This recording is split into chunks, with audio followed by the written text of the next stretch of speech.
Selamat sahabat semuanya. Baik, pada siang sahabat hari ini saya akan membawakan renungan. Namun sebelum masuk ke dalam renungan, kiranya kita boleh berdoa bersama-sama. Mari kita berdoa. Ya Tuhan Allah Bapa kami dalam surga, pada sahabat siang ini Angel akan membawakan renungan, kiranya Tuhan boleh memberkati Angel, berikan hikmat akal budi dari surga agar boleh berkata-kata sesuai dengan kehendak Tuhan. Terima kasih ya Tuhan, dalam nama Yesus kami berdoa. Amin. Nah, izin share screen Omona untuk di yang ini belum bisa.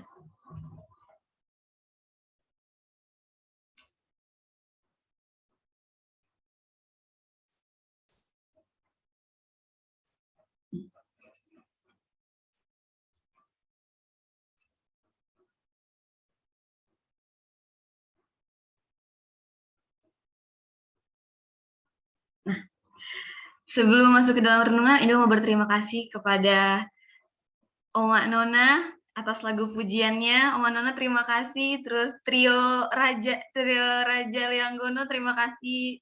Cici Dea, Cici Audrey, Nigel, semuanya terima kasih atas lagu pujian. Nah, judul renungan Angel pada sahabat siang ini adalah Injil yang benar. Ini masuknya ke dalam Minggu Sembahyang, sebenarnya lanjutan dari hari-hari kemarin. Nah, ini dia pemuda-pemuda TTAOC. Pemuda-pemuda kita banyak ya sebenarnya. Banyak banget. Ini dia pemuda-pemuda kita. Dan ini dia. Pemuda-pemuda yang sudah membawakan renungan hari demi hari. Ada yang dari Amerika, Jessica ya kan? Waktu itu subuh-subuh dia bawain renungan. Terima kasih kepada Tante Medi, Om Raymond, untuk Jessica juga. Terus Kak Eci, JJ, Cici Audrey, Berwin, Devon, Celi, dan juga Angel sendiri. Terima kasih atas partisipasi pembawa renungan dan juga partisipan-partisipan di Minggu Sembahyang kemarin.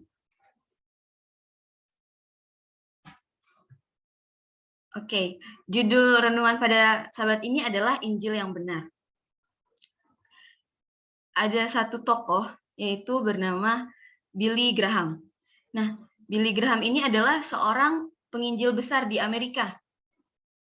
Kalau yang namanya seorang penginjil besar itu sama seperti public figure.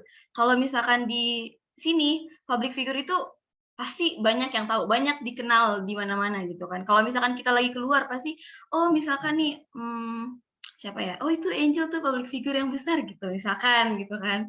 Pasti dikenal oleh orang-orang banyak. Sama seperti Billy Graham. Billy Graham juga adalah penginjil besar di Amerika yang banyak dikenal oleh orang-orang. Nah, suatu ketika Billy Graham pergi di lift itu, Billy Graham ini dikenali oleh orang, lalu pria ini bertanya kepada Billy. Dia bilang, kamu Billy Graham kan? Katanya gitu. Terus Billy Graham bilang, ya. Lalu kata pria ini, kau benar-benar pria yang hebat, dia bilang. Lalu Billy Graham jawab seperti ini, tidak, saya bukan pria yang hebat, tapi saya memiliki satu pesan yang ingin saya bagikan, dan pesan ini adalah bagus. Nah, pesan inilah yang akan kita pelajari ke depannya. Ayat inti kita sebenarnya, ayat bersautan kita tadi itu sebenarnya ada di ayat Wahyu 14 ayat 6 sampai 12. Nah, kayak begini, dalam Wahyu 14 ayat 6 sampai 12 ini agak banyak. Di ayat ke-6, dan aku melihat seorang malaikat lain terbang di tengah-tengah langit, dan ada padanya ada Injil yang kekal untuk diberitakannya kepada mereka yang diam di atas bumi dan kepada semua bangsa dan suku dan bahasa dan kaum. Ayat ke-7, dan ia berseru dengan suara nyaring, takutlah akan Allah dan muliakanlah dia karena telah tiba saat penghakimannya, dan sembahlah dia yang telah menjadikan langit dan bumi dan laut dan semua mata air. Lalu ayat 8, dan seorang malaikat lain, malaikat kedua menyusul dia dan berkata, sudah rubuh Babel kota besar itu yang telah memabukkan segala bangsa dengan anggur hawa nafsu cabulnya. Dan seorang malaikat lain, malaikat ketiga menyusul mereka dan berkata dengan suara nyaring, jikalau seorang menyembah binatang dan patungnya itu dan menerima tanda pada dahinya atau pada tangannya, maka ia akan minum dari anggur murka Allah yang disediakan tanpa campuran dalam cawan murkanya. Dan ia akan disiksa dengan api dan belerang di depan mata malaikat-malaikat kudus dan di depan mata anak domba. Maka asap api yang menyiksa mereka itu naik ke atas sampai selama-lamanya, dan siang malam mereka tidak henti-hentinya disiksa, yaitu mereka yang menyembah binatang serta patungnya itu, dan barang siapa yang telah menerima tanda namanya. Lalu yang terakhir, yang penting di sini ialah ketekunan orang-orang kudus yang menuruti perintah Allah dan iman kepada Yesus. Itulah ayat inti kita, ayat inti pada Sabat hari ini. Nah, dari ayat inti ini kita belajar bahwa ada yang namanya Injil yang kekal. Sama seperti judul renungan kita, yaitu Injil yang benar. Yang pertama yang kita harus ketahui bahwa apa yang dimaksud dengan Injil. Injil adalah menurut Alkitab itu Alkitab itu Injil itu adalah kabar baik. Kabar baik apa gitu kan? Kabar baik dari Allah bahwa dalam kelahiran, kehidupan, kematian, dan kebangkitan Yesus, manusia menemukan satu-satunya cara keselamatan. Nah, ini adalah istilah dari Injil, kabar baik. Nah, Injil juga adalah apa yang telah, sedang, dan akan dilakukan Allah melalui Kristus untuk keselamatan setiap orang yang percaya. Lalu, kepada siapa pesan ini ditujukan gitu kan? Nah, di dalam Wahyu 14 ayat 6, pesan ini ditujukan kepada mereka yang diam di atas bumi dan kepada semua bangsa dan suku dan bahasa dan kaum. Artinya pesan ini ditujukan untuk kita semua, bukan buat salah satu doang, tapi untuk semuanya.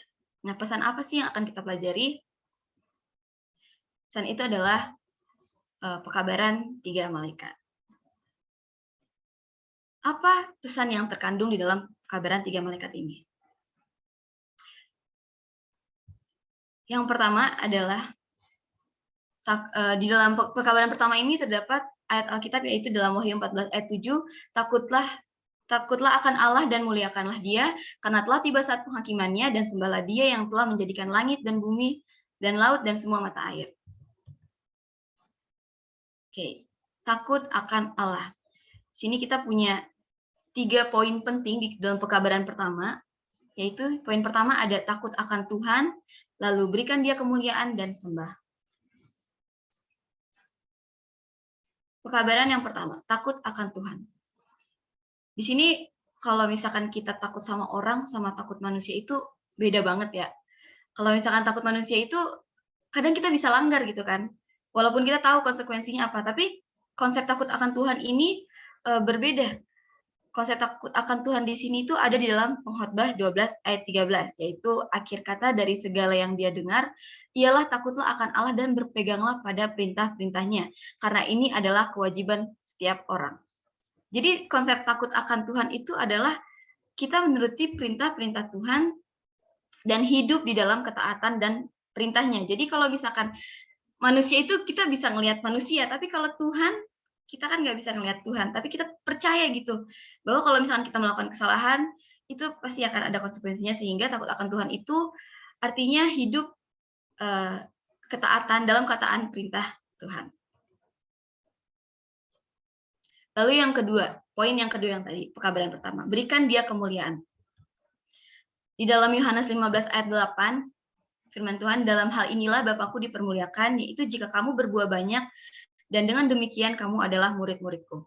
Lalu, apa sih maksud dari ini? Maksud dari berikan Dia kemuliaan adalah kita memuliakan Tuhan dengan hidup dan perbuatan baik kita. Jadi kalau misalkan kita perbuatan-perbuatan kita baik, itu pasti kita memuliakan nama Tuhan. Kayak misalkan kalau misalkan kita hidup baik dan kita dilihat, oh ini orang Advent nih, dia baik-baik gitu kan. Nah, itu sama aja gitu kan, memberikan kemuliaan dan menyebarkan firman Tuhan itu dengan perbuatan-perbuatan baik kita. Lalu yang terakhir di pekabaran pertama, poin terakhir itu adalah sembah. Di dalam Wahyu 14 ayat 7, sembahlah Dia yang telah menjadikan langit dan bumi dan laut dan semua mata air. Jadi cuma satu-satunya Tuhan yang berhak kita sembah. Gak ada yang lain dan gak boleh ada yang lain. Jadi cuma Tuhan, pencipta dan satu-satunya yang berhak kita sembah. Sehingga perkabaran pertama ini kita diajak untuk panggilan untuk beribadah dengan 3 poin tadi, yaitu katakan Allah, terus berikan Dia kemuliaan dan menyembah. Sekarang kita masuk di pekabaran kedua. Ada ayatnya yaitu di dalam Wahyu 14 ayat 8, sudah rubuh Babel, kota besar itu yang telah memabukkan segala bangsa dengan anggur hawa nafsu cabulnya. Nah, yang pertama, apa sih arti Babel? Di dalam Alkitab, Babel itu artinya adalah kebingungan. Kebingungan, sedangkan dalam kitab Wahyu, simbol Babel itu digunakan untuk menunjuk musuh umat Allah di akhir zaman. Salah. Nah, simbol Babel di dalam kitab Wahyu itu kan digunakan untuk menunjuk musuh umat Allah di akhir zaman. Di sini ada kata-kata, kekuatan politik agama ini yang berusaha mendominasi seluruh dunia sebelum kembalinya Tuhan. Kuasa ini dimaksudkan untuk menipu dunia dengan ajaran doktrin-doktrin palsu. Nah, jadi di pekabaran kedua ini tuh, kita itu diajarkan untuk berdiri teguh. Karena di zaman sekarang itu kan banyak ya doktrin-doktrin palsu, dan gimana caranya kita ini hidup di sekarang ini tuh berdiri teguh dengan keyakinan Alkitabiah untuk membelanya. Sehingga penting bagi kita di pekabaran kedua ini mempunyai arti bahwa kita harus berdiri teguh di dalam kebenaran Tuhan. Kita jangan sampai terjerumus oleh doktrin-doktrin palsu atau tipuan-tipuan yang ya banyak zaman sekarang tuh beredar lah. Masuk perkabaran terakhir, yaitu perkabaran ketiga. Ini ayatnya lumayan panjang di dalam Wahyu 14:9 ayat 12. Jikalau kamu menyembah binatang dan patungnya itu, dan menerima tanda pada dahinya dan atau pada tangannya, maka ia akan minum dari anggur murka Allah, yang disediakan tanpa campuran dalam cawan murkanya, dan ia akan disiksa dengan api dan belerang di depan mata malaikat-malaikat kudus dan di depan mata anak domba. Maka asap api yang menyiksa mereka itu naik ke atas sampai selama-lamanya, dan siang malam mereka tidak henti-hentinya disiksa, yaitu mereka yang menyembah binatang, serta patungnya itu, dan barang siapa yang telah menerima tanda namanya. Nah, dari ayat ini aja kita bisa ambil bahwa di pekabaran ketiga ini ada 3 peringatan. Peringatan apa? Yang pertama, dilarang menyembah binatang. Dilarang menyembah patung binatang dan menerima tanda binatang. Di pekabaran ketiga ini jelas ya bahwa ini adalah peringatan dari Tuhan yang dengan jelas menjelaskan tentang konsekuensi kalau kita bergabung dengan kekuatan jahat. Kalau misalkan di ayat ini, apa konsekuensinya? Di sini ya bilang, maka ia akan disiksa dengan api dan belerang di depan mata malaikat-malaikat kudus. Ya, wow. Jadi udah jelas konsekuensinya ketika kita melanggar peringatan-peringatan yang Tuhan berikan kepada kita. Peringatan yang sangat jelas ya. Sehingga dalam pekabaran ketiga ini kita diminta oleh Tuhan untuk apa? Untuk tetap setia. Tidak menyembah Tuhan, tidak menyembah selain Tuhan, berhala-berhala. Nah, jadi pekabaran malaikat ketiga ini kita harus tetap setia dengan Tuhan dan tidak menyembah selain Tuhan. Nah, udah selesai. Tapi sebelumnya itu selama 1 minggu ini kita udah belajar bahwa di kitab Wahyu bahwa kita hidup ini di masa ketika penipuan itu adalah urutan hari ini. Tetapi pada saat ini Tuhan memanggil kita semua untuk menyatakan Injil dengan kuasa, Injil yang kekal dengan kuasa. Nah, awalnya itu sedikit cerita. Awalnya itu Angel agak takut membawakan khotbah ini, tapi gimana caranya nggak usah takut gitu, karena membawakan firman Tuhan itu nggak ada salahnya gitu kan. Sehingga Angel pikir bahwa kayak ya udahlah, serahin semuanya sama Tuhan, pasti itu ada jalannya, pasti Tuhan kasih hikmat akal budi dari surga, berkata-kata semuanya. Sehingga Angel pada saat ini Angel bisa bawain renungan hari ini. Jadi kesimpulan pada renungan pada hari ini adalah Tuhan ingin menggunakan kita sebagai alat untuk menyatakan Injil yang kekal dengan suara yang nyaring, dan mintalah Tuhan untuk menggunakan kita semua sebagai alatnya. Mintalah Tuhan, mintalah Roh Kudus-Nya kepada Allah, dan mintalah Tuhan menggunakan kita semua untuk menyatakan Injil yang benar dengan kuasa. Mungkin itu saja renungan khotbah sahabat pada siang hari ini. Saya bawa dalam nama Yesus. Amin.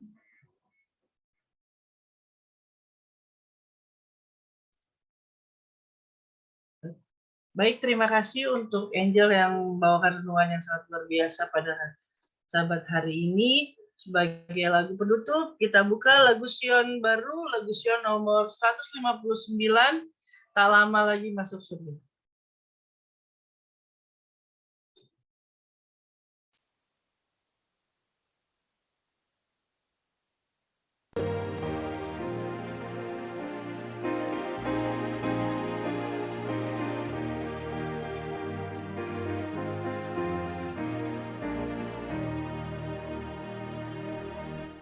Nyanyilah lagu yang hiburkan di jalan, tak lama lagi masuk surga.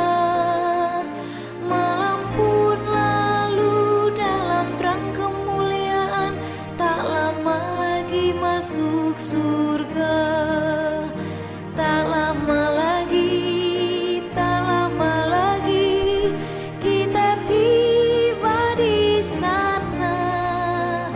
Kita berkumpul bila tobat lalu.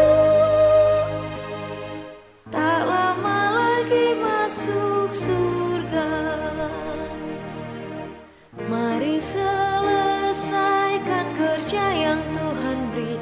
Tak lama lagi masuk surga. Rahmat Allah beri kekuatan tiap hari. Tak lama lagi masuk surga. Tak lama lagi, tak lama lagi kita tiba di sana. Kita berkumpul bila tobat lalu. Tak lama lagi masuk surga. Ratakan jalan bagi yang letih lesu. Tak lama lagi masuk surga.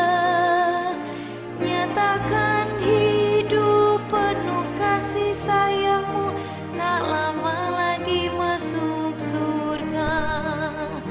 Tak lama lagi, tak lama lagi kita tiba di sana. Kita berkumpul bila tobat lalu. Tak lama lagi masuk surga. Di sana Tuhan akan beri perhentian. Tak lama lagi masuk surga. Air mata pun Tuhan akan hapuskan. Tak lama lagi masuk surga. Tak lama lagi, tak lama lagi kita tiba di sana. Kita berkumpul bila tobat lalu. Tak lama lagi masuk surga.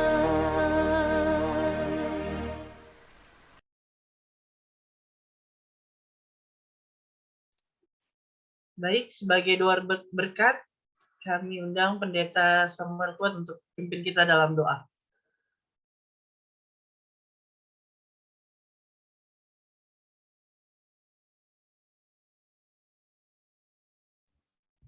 Baik, saudara-saudara, mari kita bersatu di dalam doa. Bapa kami yang ada di dalam kerajaan kemuliaan sorga, pada sabat siang yang suci ini di akhir dari ibadah kami bersyukur dan berterima kasih anak-anak muda kami dapat membawakan atau revival atau KKR pemuda kami dari malam ke malam, dengan begitu baik. Dan hari ini, Sabat ini adalah penutup dari KKR Pemuda kami. Terima kasih ya Tuhan, Engkau memberkati anak-anak muda kami, PATTAOC. Biarlah Tuhan, Engkau terus memberkati anak-anak muda kami di TTAOC. Lengkapi mereka dengan hikmat dan akal budi untuk selalu setia dan mengandalkan Tuhan, dan selalu dalam setiap apapun bersandar sepenuhnya kepada Tuhan. Dan Bapa di sorga, di akhir dari ibadah kami mau menyerahkan sepenuhnya anak-anak muda kami ke dalam tangan kuasa Tuhan. Firman yang sudah dibawakan dari malam ke malam, bahkan sampai pada Sabat siang yang suci ini, tidak lalu dengan sia-sia, melainkan dengan pertolongan Tuhan. Engkau akan tanamkan dalam pikiran hati rohani kami, untuk tetap kami mengandalkan Tuhan. Kami tetap setia. Firman itu terus menjadi bagian di dalam hati kami dan dapat menuntun kehidupan kami. Bapa kami di sorga,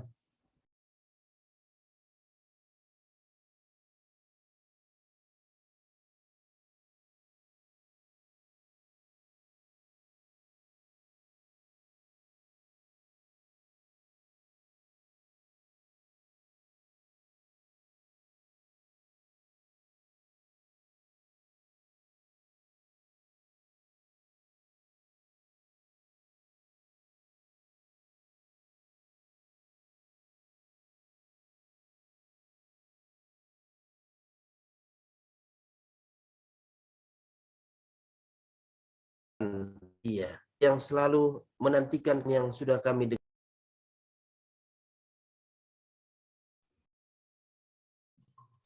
Amin. Terima kasih Pendeta. Kita akan menyanyikan lagu Tamos Sadia.